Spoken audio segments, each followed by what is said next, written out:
Okay, I think I'm back and live again. I hope I am audible and clear. Now, let's do a quick recap of previous live stream. We have started our we have started with basic definition of key path in last live stream, and then we further discuss about its origin and benefit in large scale projects. Then we compared the syntax of keypath in Swift versus Rust programming language. To mention further, we are still awaiting for Rust stable version to allow the operator overloading in order to use SIR operator for composing to keypath. Meanwhile, we are using dot then function to compose to keypath. Furthermore, we are using Rust Keypath and Keypath-derive library in order to enable Keypath functionality in Rust as it is not native in the language for now. Keypath-derive library. So Keypath-derive library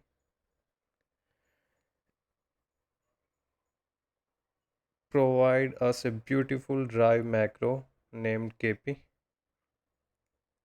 that generate associated function returning keypath for each field.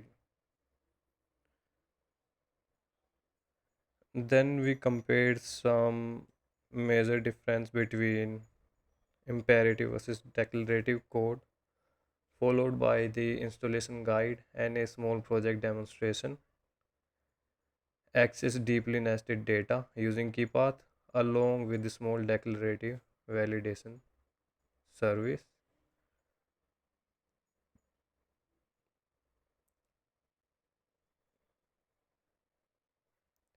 And today I'll be discussing the keypath library with a focus on practical example. But first, I would like to correct a minor typo from our previous live stream. Then I will demonstrate the latest update to the Rust Keypath library and say what, what to expect in upcoming session.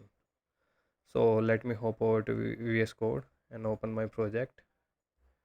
So here's my project, and in previous session I have defined DSF field as box option, while from initializer I was trying to initialize it with sum and box.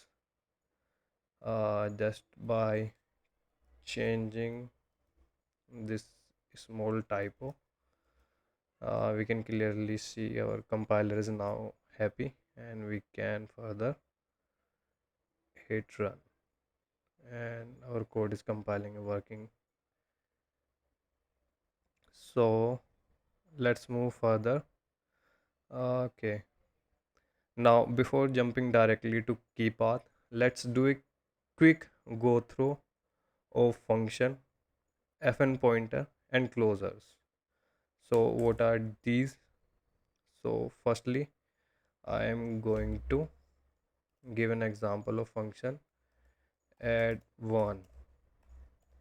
So function are the most familiar thing in Rust. Let's say I have a field of type I32 and it is returning I32. What this function is doing, it is just adding 1. So this is simplest example of a function. uh, then we are going to talk about function pointer. What is function pointer? So function pointers are pointers that point to code, not data. They can be called just like functions, like reference function pointers are among other things. Plain function pointer are obtained by casting either plain function or closures that don't capture an environment. So let me give you one example of function pointer. to explain meaning of each and every line. So first I am going to explain what are function pointer and how can we cast this function into function pointer. So let x is equal to add 1. So here we are casting a function into function pointer. Okay, this is the syntax of defining a function pointer. Now next thing is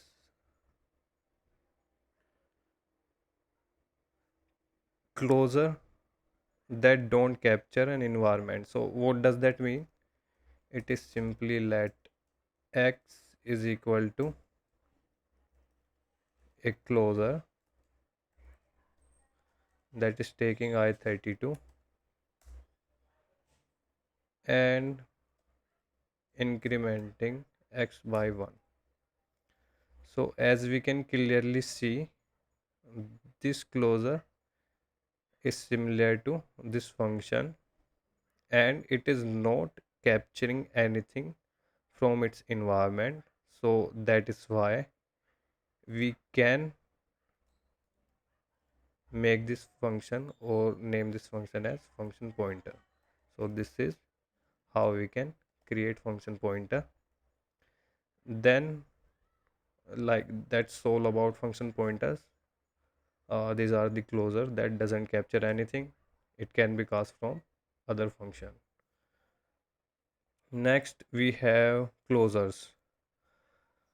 So Rust closures are anonymous function you can save in a variable or pass as argument to other function.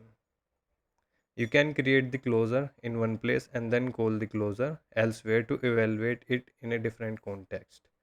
So what does this mean? We have same syntax for closure, but closure can capture some value or some field from its environment. So we can do this. So this is now a closure, and if we try to make it a function pointer, then Rust compiler is going to give us error that we are capturing something, we cannot make it a function pointer. So we are clear with what is function pointer and what is closure. Now let me read through a bit more. So unlike function, closure can capture value as I have defined it here. We can capture value from the scope in which they are defined. We will demonstrate how this closure feature allow for code reuse and behavior customization. So how can we reuse these function closure? Is very simple. We can take this fn pointer and we can call it with different values. So this is how we can reuse this function pointer.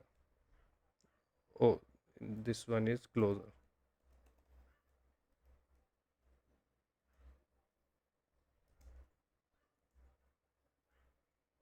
Okay, so this is reusability of a closure.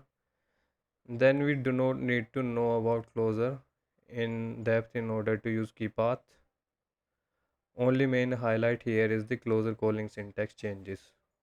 So what are changes in newer version of Rust is previously we used to call closure with this syntax, while in a newer version of Rust we can call a closure or a function pointer with the same syntax that we use for function calling.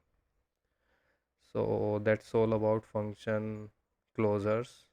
Other than that, we have three different flavor of uh, closure: fn, fn mute, and fn ones. They all are trait inherited. Fn ones to fn mute to Fn is the most open one and it can be reused. So that's all about closures. Now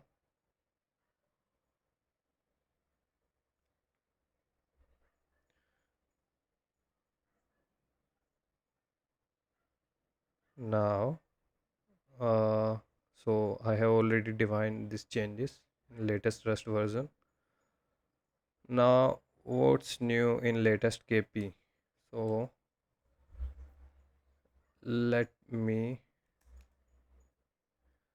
upgrade my version to latest one, that is 2.6.0 for drive and 2.9.4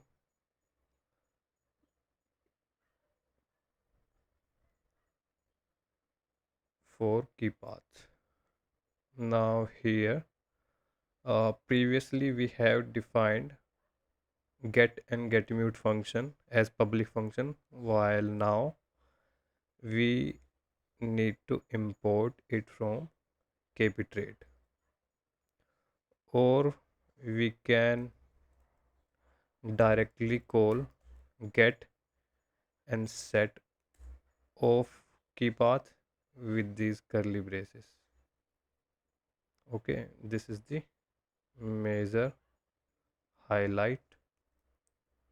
This is the major changes of latest version of Rust keypath library.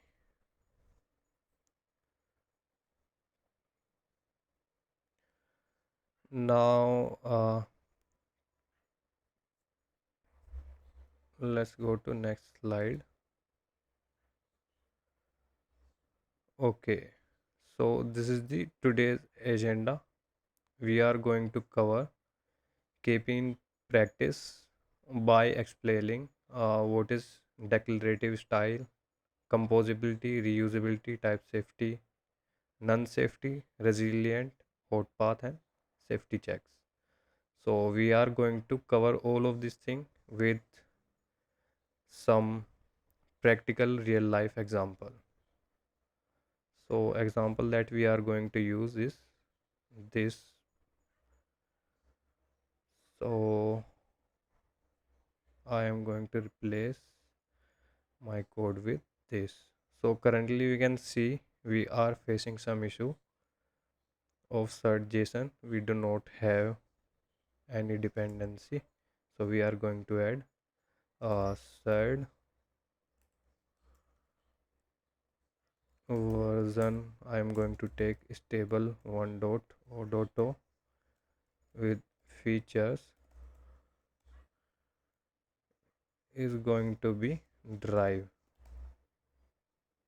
Then I need third JSON parser. So I am going to add 1.0 of JSON, third JSON as well. Now if I save, then I can clearly see my code is not giving me any error, and I can compile my code. Yes. So let's demonstrate each point one by one.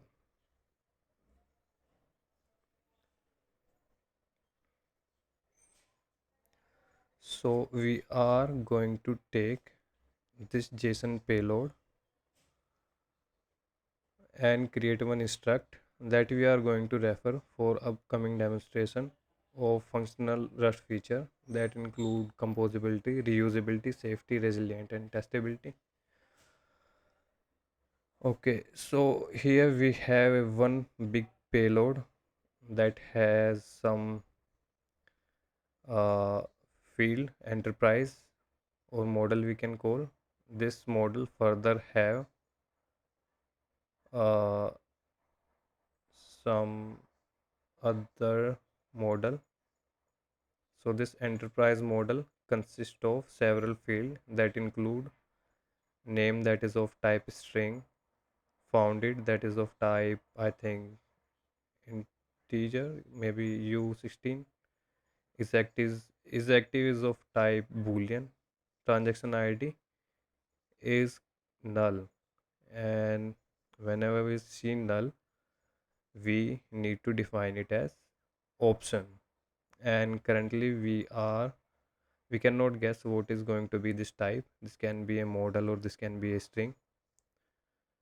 Next we have headquarters, that is again a model that has some other models in it that include address, facilities, and logistics. So I have copy pasted this model by defining each and every field.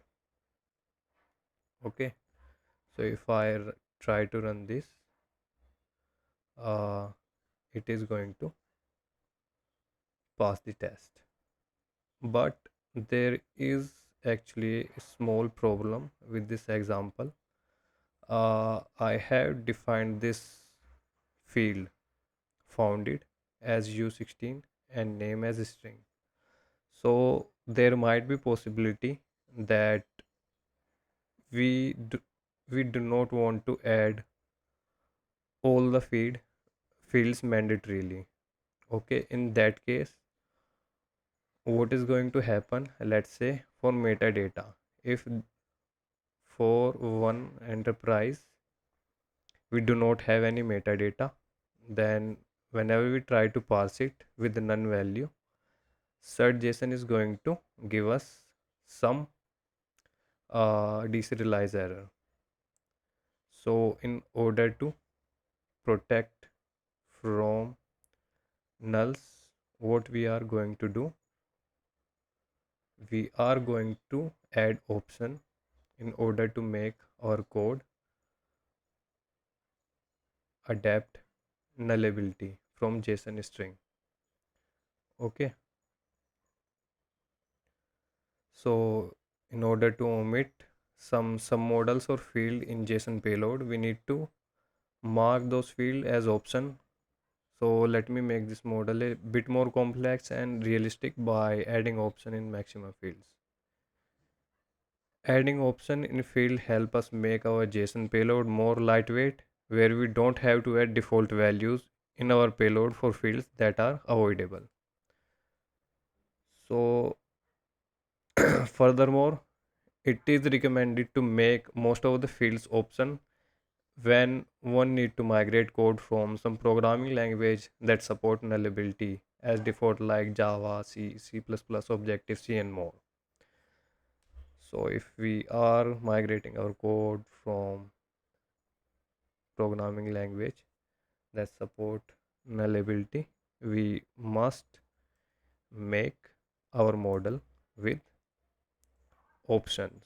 So now our payload is ready and support none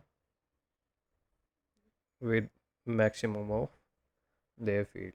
Okay, so let me compile and run the code to see everything is working fine. Yes, my test is passing, so that means everything is working as expected. Now let me uh, let me add kp-drive macro in order to demonstrate the keypath library. So I have added kp and imported it from keypath-drive library. I want to do this for all the struct. So instead of adding it manually, I'm going to find from my workspace, find in this file and replace for all. Now we can clearly see our code is still compiling. Okay, now let's see the magic of keypath. So first thing that I am going to talk about key path is that they are declarative in nature. What does that mean? So here we can see we are defining how we are going to access a field from its root instance, while in Rust key path syntax we are going to explain compiler that what we are going to extract from root. So this is our root model and we want to focus on enterprise. Then we further want to focus on headquarter. Then what we are going to do? We are going to do use then operator to compose one key path with another, and this time enterprise colon colon what is going to be my field. Next field is headquarters, so I'm going to focus on headquarters. So this this nature, this syntax is declarative in nature. Now we are going to cover next few points, that is composability. So we are going to compare pros and cons of declarative style of accessing data along with uh, imperative style. For example, in imperative style you need root instance in order to declare the path, but in declarative style you can define path without the need of instance of this big payload, or we can call it root. Next point we are going to cover is composability. So big payload enterprise is getting composed with enterprise headquarter. So if I want to clear it out a little bit, I am moving from big payload to enterprise and from enterprise to headquarter. So let me give you one definition of composability. In functional programming, composability is the ability to combine simple independent function to build more complex behavior. A system is considered highly composable if its component, typically function, can be snapped together like building block to create a larger whole that remain predictable and easy to reason about. So in other word or in easy word, whenever output of a function became input of another function, we can uh, we can combine or compose these two to make a chain or pipeline.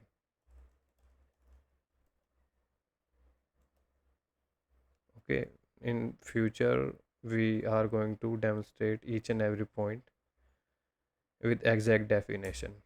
Okay, so this nature is called composability. We are composing key paths of big payload with enterprise headquarter. So why it is getting composed? And the reason is simple. Here we can see this key path is going from big payload to enterprise, and if I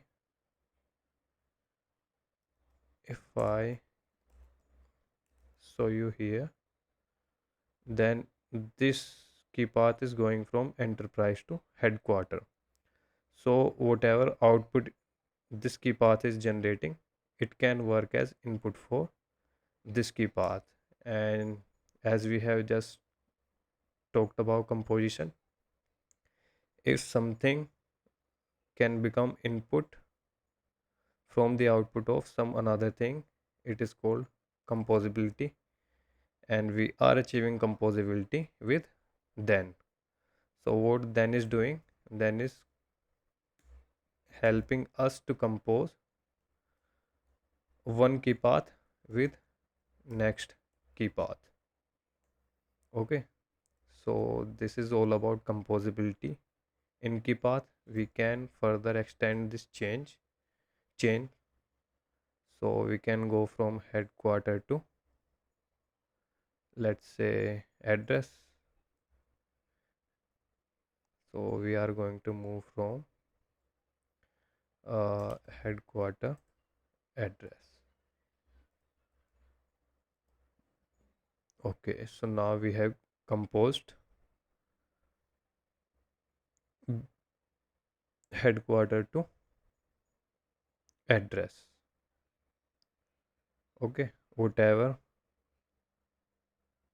this function chain generate the output is helping next function to become as input, as simple as it sounds. So this is all about composability. We are creating a chain of function in order to create a safe access of data. Okay, so this is composability. If you want simplest example, then I can give you a simple example. Let's say add underscore 1 is taking I as I32 and returning I32. Okay, I plus 1. Then we have another function add multiply underscore 2, that is again almost same definition, but this time it is going to multiply by 2. And then we have one more function that is going to take I32 to string, and it is going to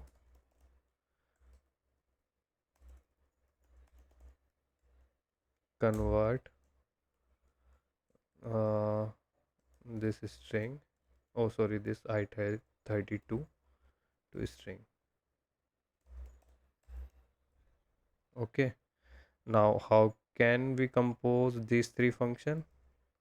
Whatever output add one function generate, so this is generating I32, can become input to next function, so it can become input to multiply function, and then further this next function require I32 and this is returning I32.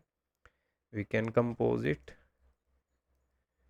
and make it a pipeline. So this is similar to what we are doing here, but instead of calling it in this way, we are using this then function in order to make our code more ergonomic. So this code can be written as add one dot then and multiply by 2 and dot then to string and dot get. So currently we do not have written anything on top of this closure, that's why it is not compiling, but we have written then for key path, that's why it is combining with then function. So that's all about composability. We will now further move to reusability. So what does reusability mean? As we have reusability in function, we can reuse one function with different values. So we can call add 1 with 3 and with 5 and with 6. In the same way, we can reuse our key path. Let kp is equal to this. Okay, we can reuse this with different value. Let's say we are going to give instance 1 here.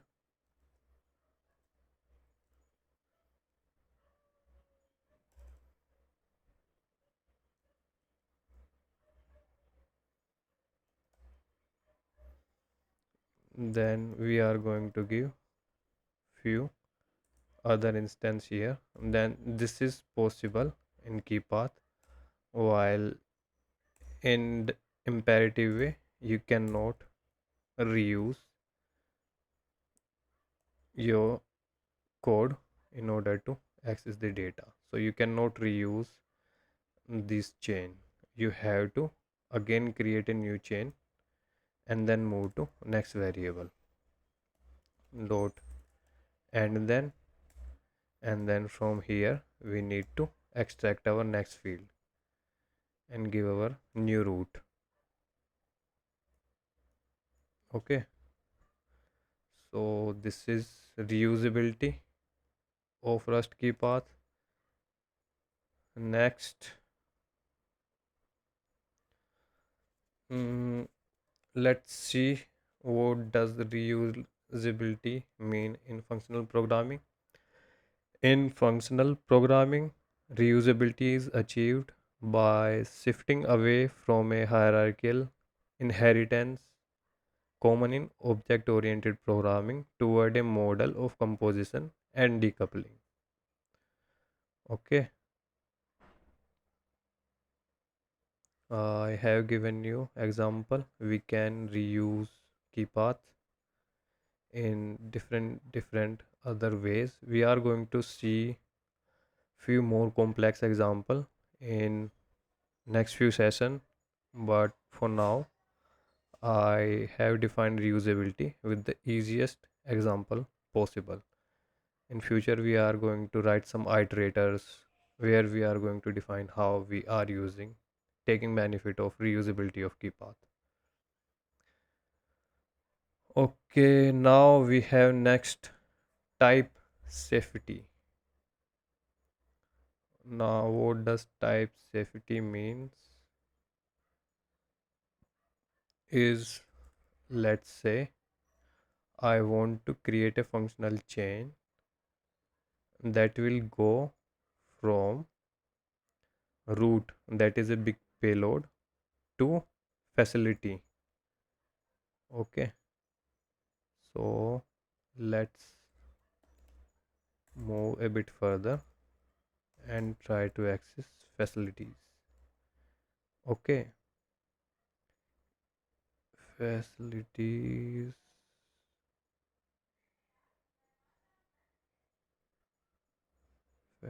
facilities only have warehouse.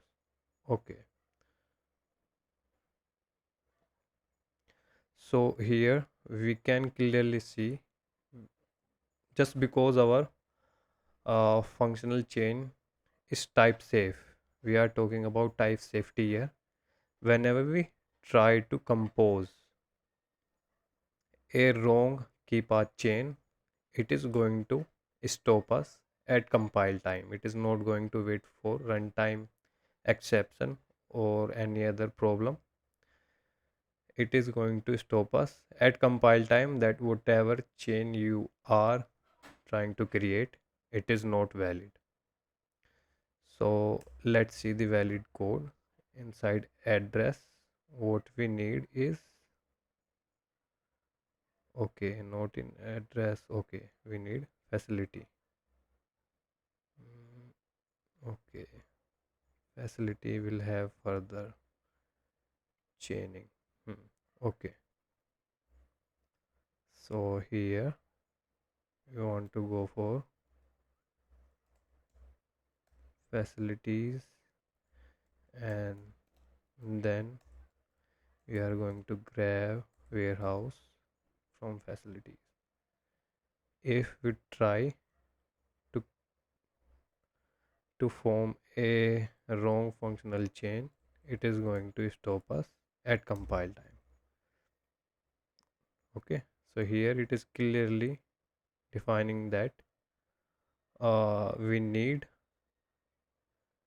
a root type as facilities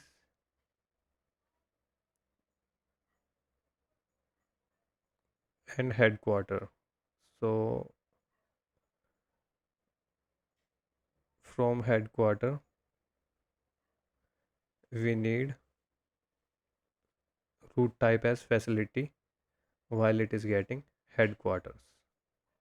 So output of this function chain is headquarter and input of this warehouse is facilities. Just because we comment out this code, it is telling the compiler that this chain is invalid. Please form a valid chain. We uncommented it and now we are going from headquarter to facilities and facilities to warehouse.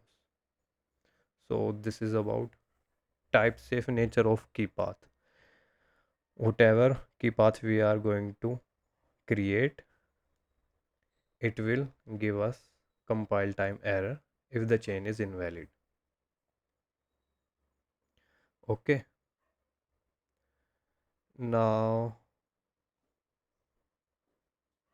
one line definition of type safety is key paths are completely type safe. The compiler will trigger a compile time error if you attempt to create an invalid chain or skip a step while navigating through multiple key paths. So this is type safety. Now let's talk about non safety or optional safety, or whatever you call null safety.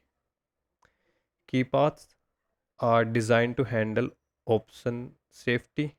If any property within the chain is none, the key path return type automatically reflect this by making the end result none.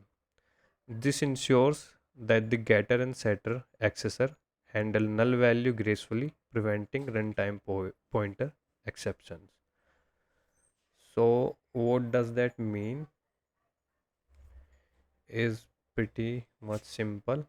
Let's say we have enterprise, then we have headquarter, then we have facility, then we have warehouse.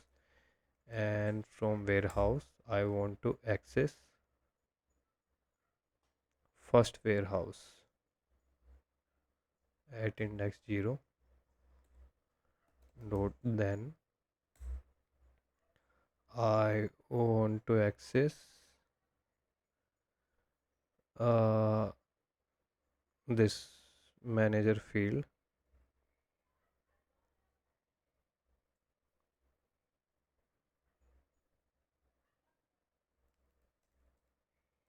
and I want to grab manager name. Again, it is telling me that this function chain output is warehouse, why this is expecting manager as input. So we have again skipped warehouse. So we want to move from warehouse to manager. Okay. Now here if I do get and going to give root type, then it is returning one single option of type string. Okay. Once we add if let or map is written on top of optional. Okay.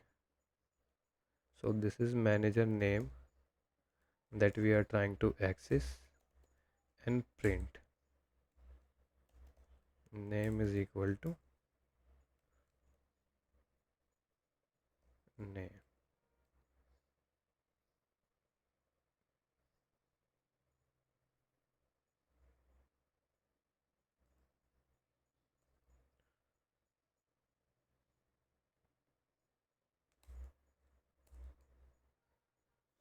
Okay, so we can now clearly see we are accessing name from this chain. So here, what is non safety or option safety? Let's say we do not have manager in our JSON payload. So let's comment out and let's remove manager.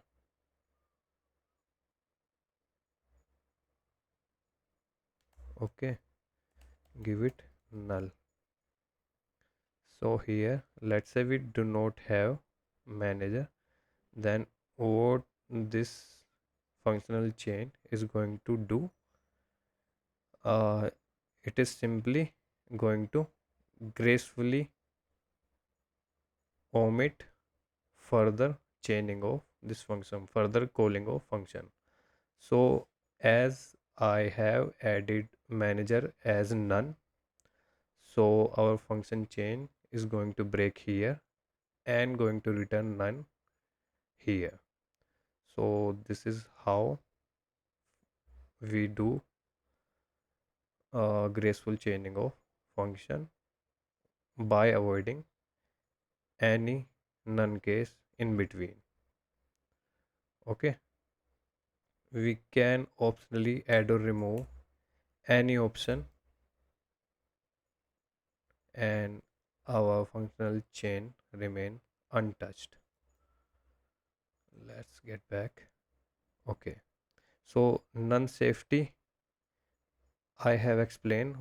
If anything break in between our function chain, let's say this headquarter facility is none, then it is going to omit all this thing and going to return none here in a single output instead of breaking any code. This function chain going to be avoided completely. So this line doesn't mean anything if the function chain is broken. So this is how we achieve non-safety. Now we are going to talk about resilient.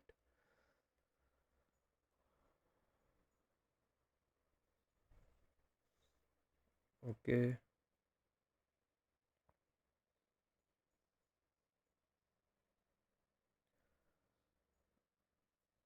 so resilient is using keypath make your code declarative and resilient to type changes because it simply declare what field you want without re-implementing how to navigate there while the surrounding composition logic remain completely unchanged. This means your calling code doesn't break when container type evolve as keypath abstract away the navigation mechanism from the business logic. So what does that mean is, let's say I have name field or maybe some other deeply nested field, let's say contacts, and in contact I further have some other field contact to, I think, emergency contact, and from emergency contact I'm going to grab phone number of this manager. Okay, so now finally we have reached to our emergency phone number. This is imperative style and this is declarative style. Now let's say I have phone number that is of type string. I want to remove option from here. Then we can clearly see a compile time error here. This is stating that we need option here while our declarative style is resilient. It doesn't require any change whenever we change any type from option to non-option, or whenever we further change its container. Again, we can clearly see our imperative chain is still broken while our declarative style, key path style, is still compiling as usual. So if we comment out this code, this code is completely unchanged, and that means it is completely resilient. Okay, now let's get our manager back.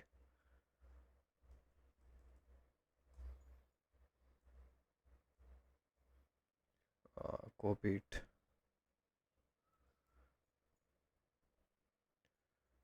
Okay, now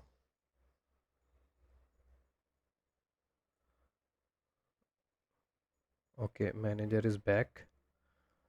Mm, okay, now let's try to change its data type from, oh sorry, its container to box. Now we can again clearly see our functional chain remain resilient while this code is giving us compile time error. So this code is resilient in nature. The meaning of the code remain unchanged. The definition of code remain unchanged. Only container is changed. So this is this defines the resilient nature of keypath. So in small project we do not worry about code changes, but whenever we write scalable project or large scale projects, there we have to write down million life of lines of code, and there a single change may cause further uh, further change in entire code base. So this is why resilient writing resilient code is important. Composability matter, reusability matters. Now lastly we are going to see hot path. So in order to create a hot path, what I am going to do, first I am going to read out what is hot path and why do we need it. So while key path is statically typed and fully inlined, so this is key path, this is statically typed, fully inlined by compiler, it is recommended to use hot path for frequently used accessor. This is especially true when dealing with collection type.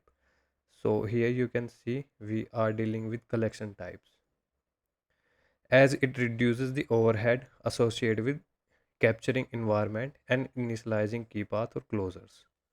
Okay, so what does that mean? Whenever we dealing with uh, collection type, we have to give some input.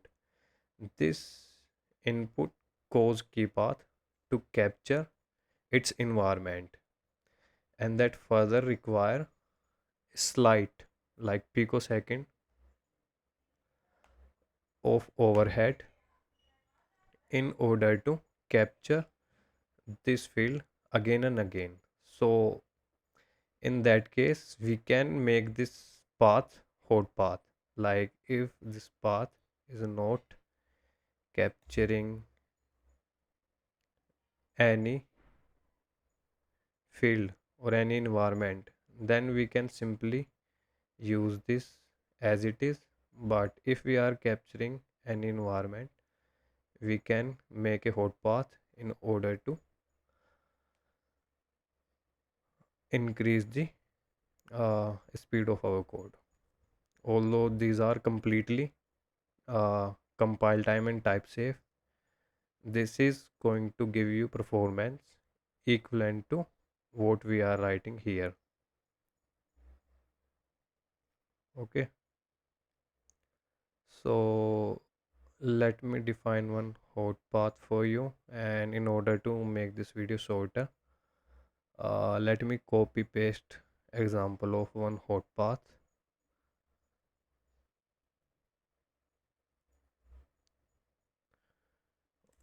Okay, so here I have created one service, and where I want a hot path that will go from big payload, that is root, to enterprise, to I think headquarter, to facility, to warehouse, to manager, to contact, to emergency contact, to string. So I want a hot path uh, from this big payload to string, that is our emergency contact. We are going to use this initializer and going to use dot into dynamic in order to create this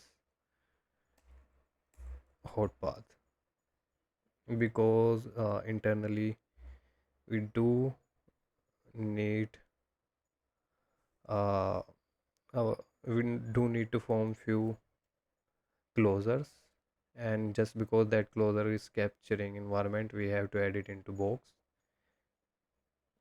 Once it is like this, syntax will create and initialize all these closure once, and we are going to use it next time.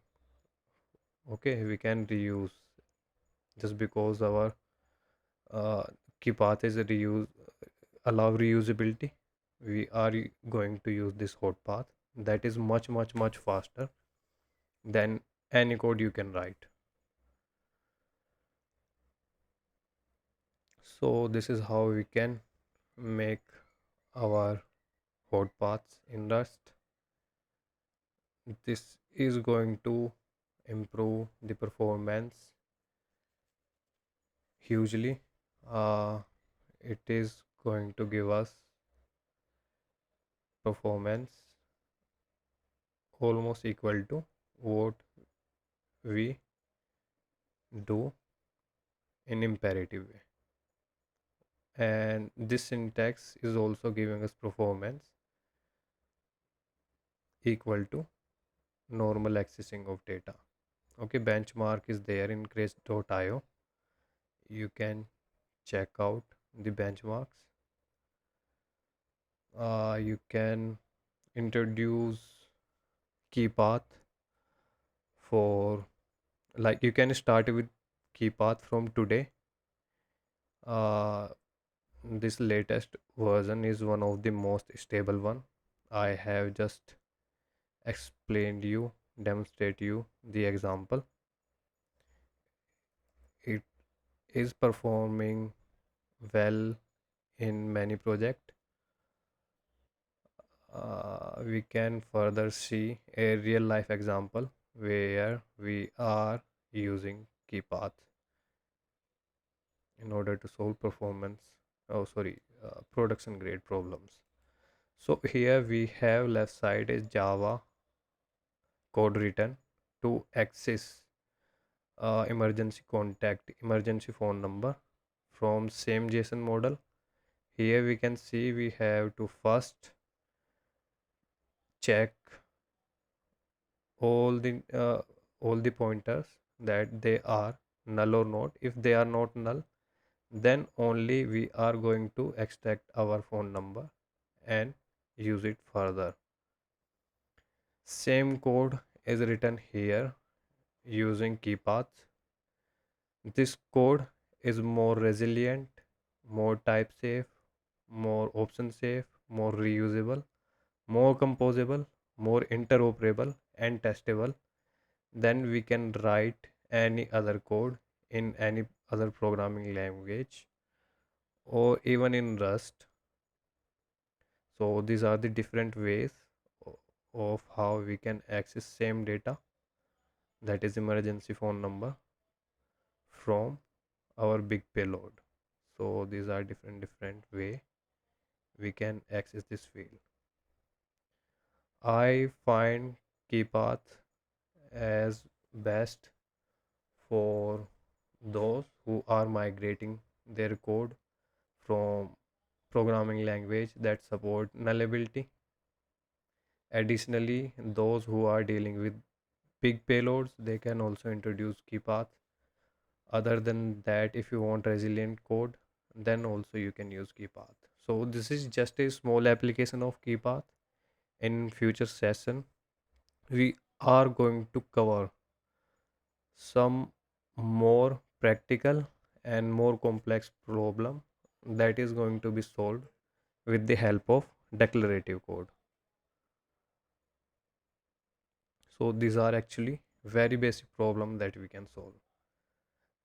Declarative code have more power than we can think. We can write some impossible code that we cannot even write or even think in imperative style. So that's all about today. This is future of Keypath. This is much more complex container getting used, while accessing the code remain almost same. So see the complexity, and this code remain the same, resilient. Then let's not talk about me today. Uh, connect with me on LinkedIn and GitHub. I would happy to connect. I would happy to share my knowledge with you. And lastly, thanks everyone. See you in next session.